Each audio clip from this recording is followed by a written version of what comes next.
This video is a combination of my 5 shorts about the Revolver. The Revolver. This is the first weapon you encounter. The primary fire is a hit scan that deals 1 damage, 1.5 on a limb shot, and 2 on a headshot, and has a cooldown of 0.5 seconds. You can use it to interrupt an enemy's Hell Orb attack by shooting the projectile before it's charged, and you can use it to blow up street cleaner tanks. It's best used for picking off weaker enemies like soldiers and stalkers, and can instantly kill strays with a head or limb shot. The alternate form, known as the Slab Revolver, is unlocked in limbo by pressing all 4 slabs, 1 hidden in each stage, and fires 2 hit scans dealing 1.25 totaling 2.5 damage, with a cooldown of 1.1895. This is powerful enough to instantly kill things like soldiers, stalkers, and drones in one shot. The Slab Revolver does not deal locational damage such as head or limb shots, but will still give the style bonuses for hitting those areas. The Slab's primary shot can break cracked walls and glass. Finally, by quickly swapping between revolvers after a shot, you can skip the cooldown between shots and get a quick draw style bonus. The Piercer Revolver. Holding the alt fire takes half a second to charge a piercing beam, then release it to fire the beam that does 1 damage 3 times with a 2.5 second cooldown. This can mean killing up to 3 targets or 3 damage to 1 big target. Locational damage is 1.5 times for limb shots and 2 times for headshots. This can kill most weak enemies, but a headshot is powerful enough to kill a schism in one shot. The beam can break weak surfaces like glass and can bounce off of coins to do an ultra ricochet. The alternate form will deal 1.25 damage 6 times, but can only deal 5 damage or 4 hits of 1.25 to a single target. The remaining 2 hits will pierce to the targets behind, and it has a 5-second cooldown. It's also strong enough to break cracked walls. The alternate form does not deal locational damage, however. The Marksman Revolver.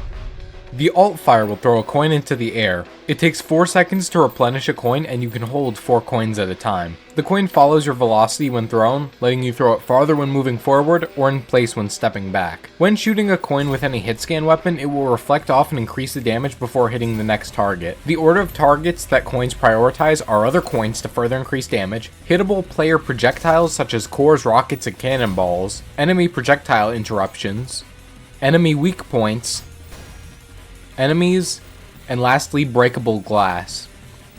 This means you could use it to pick off small enemies, let you easily perform tricks like core detonations, or chaining coins with the electric rail cannon for huge damage. It can also reflect enemy hit scans, but instead of just increasing the damage, it will instantly kill them. This is called a chargeback. Using the whiplash, you can hit the coin back upwards. Dead coining is where you shoot a coin right before throwing another to transfer the damage between coins. You can punch coins to make them bounce off of surfaces and enemies.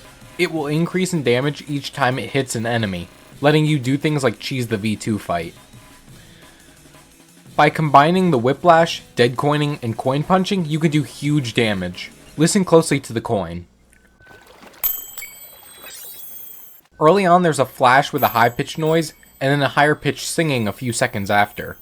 When shooting the coin during either of these 2 moments with the standard revolver, it will perform a split shot hitting 2 separate targets. Using the alternate revolver for a split shot will instead add a 3rd hit scan to the usual 2 fired, doing more damage or piercing a 3rd target. This will also instantly ready the gun, skipping the over a second long cooldown. The Sharpshooter Revolver. Holding the alt fire will start spinning the gun. The longer you hold the spin, the more times the shot will ricochet. It will slightly change its trajectory if an enemy is close enough, and will always prioritize weak points, even though the alternate form doesn't always deal any extra damage for doing so. The alt fire also has infinite pierce.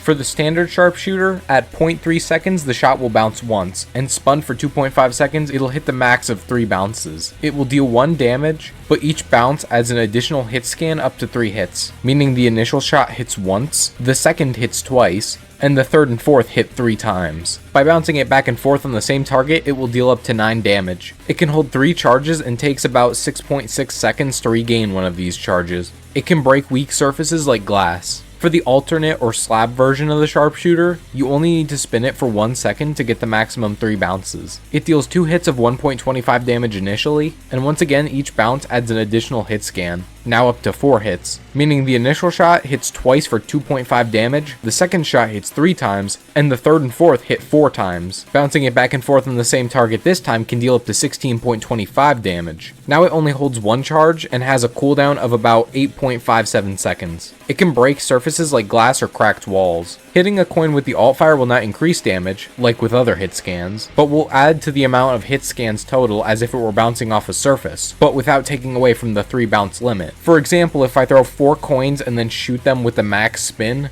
it'll bounce off of all 4 coins and still be able to bounce off 3 more walls. The amount of hits per bounce is still capped at 3 and 4. Here's an easy way to apply this. Let's say I'm using an alternate sharpshooter. If I were to go above and aim down at this gentleman here, I could only do 5 hits. The initial 2 from the first shot going down, and then another 3 when it bounces off the floor or back up at him. If instead I were to throw 2 coins above him and shoot at those, it would hit the coins twice, then aim at him dealing 4 damage on the way down, and another 4 on the way back up. By adding those 2 coins, I increase the total damage by 3.75. The alt fire can detonate Hell and Seeker orbs, creating a red explosion that can push other orbs caught in the blast. This means hitting the first orb in a chain can easily hit an enemy multiple times. Finally, by using multiple dual wield power-ups, you can spin the sharpshooters to hover like a helicopter for a bit, and the effect is greater for every extra gun you have. How to unlock the Slab Revolver. In the last room of 1-1, break the glass and jump to the roof to press the first slab. In 1-2, where you find the Cerberus, go to the room on the right, and in the bottom left corner by the entrance there is a tunnel. Walk through the sewer until you bump into a cracked wall on the left. Break it open to find a corridor ending with a cancerous rodent. After this hard-fought battle, turn around and fight the very cancerous rodent. Then enter the now open pit behind him to press the second slab. In 1-3, place both skulls in the main room to open this glass window behind you. Then inside that room, fight the sword machines Tundra and Agony. Once defeated, the door to the third slab will open. Finally, in 1-4, go to the left room of the building to find the fourth slab. If all 4 slabs have been pressed, the door in front of you will open to reveal the alternate revolver.